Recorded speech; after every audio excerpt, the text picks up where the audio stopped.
Well, my friends, every time I told you that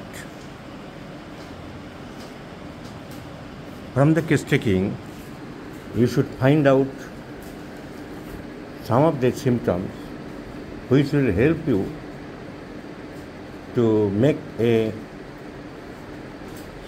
garden.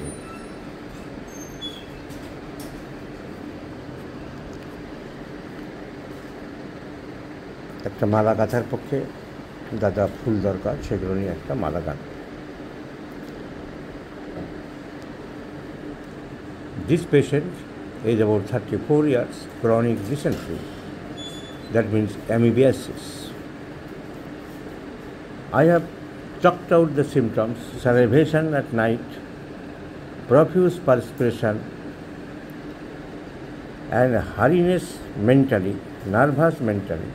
So hurriness, profuse perspiration, profuse salivation, and the pathological symptom mercurius also covers is a medicine for main fears of action is abdomen and intestine dysentery. So the medicine covers the pathological symptom dysentery, covers the physical general salivation,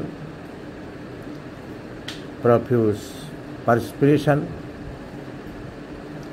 and the mental symptom hurriness. And another physical symptom, tongue is totally salivated, tongue indented and salivated. So easily we can find out the medicine mercurius. So mercurius in 50 millimolar scale of potencies is given, and no doubt the patient will be improved. Along with that, the physicians, especially homeopaths, forget that diet and regimen. All types of meats and spicy vegetable foods and spinach, পাতাযুক্ত শাক, মাংস, ডিমের কুসুম, বিয়ে বাড়ি বা নিমন্ত্রণ বাড়ির খাবার, এগুলো এখন খাবে না। কলা, আলু এগুলো বেশি খেতে হবে। So let's see the result. I shall share you, my friends.